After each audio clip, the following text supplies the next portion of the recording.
stage the fabulous Anna. Come on.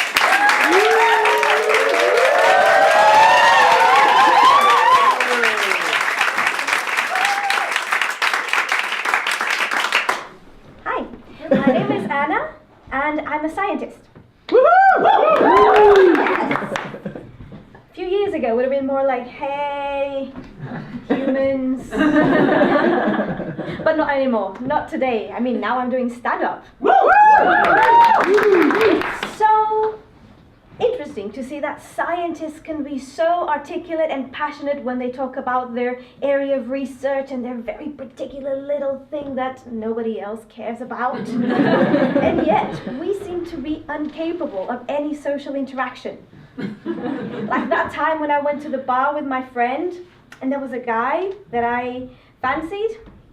Ooh, I like that guy over there. You know, the one with the glasses and the atom shirt, sipping his coffee from the Star Wars mug. Talk to him. What am I going to say? Okay, I'll go. Oh, like physically. Hi. I saw you from over there, and you have such great morphology. Needless to say, that did not go very well. 10 years ago, standing in front of an audience, non-science audience, the germs, and all her misconceptions about science, and those judgy eyes expecting me to say that I've cured cancer or something catchy and important like that. I would have been so terrified, and I felt so naked without my PowerPoint. Either that, or because I'd forgotten to put some pants on. You see, my routine as a scientist was pretty much like, wake up, think about everything that's going wrong with your project, which is pretty much everything.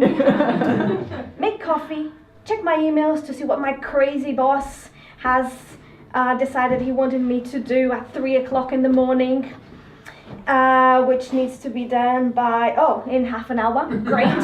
Science bosses do not sleep. So I should get onto that, but I should also go to the lab, actually, yes, and get some data, supervise my students, get their data, write the papers, write the grants, worry about my profile on ResearchGate and LinkedIn and my age index, the Research Excellence Framework and the Teaching Excellence Framework, not forgetting to actually go and do some teaching as well and write that abstract for the conference. So, yeah. Fashion and pants not what my priority is. Now my job is to design virtual reality simulations to teach science in a sustainable way. So students don't have to kill mice to do experiments and learn. They can use dangerous chemicals and bacteria without getting harmed. And they can have access to very expensive pieces of equipment that otherwise they wouldn't. So I guess more sustainable than that, only if they were fair trade, made of recycled bottles and powered by the sun. Well, Copenhagen, maybe some wind power.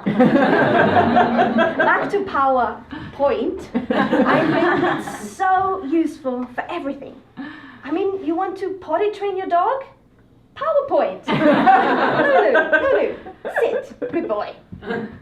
Here's a diagram. Potty training. That is a potty.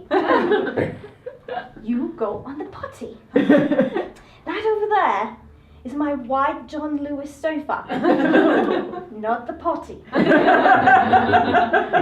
Don't worry if it's all too much. I'll give you the handouts in the end. Okay? Next slide. I'll give you treats when you do well.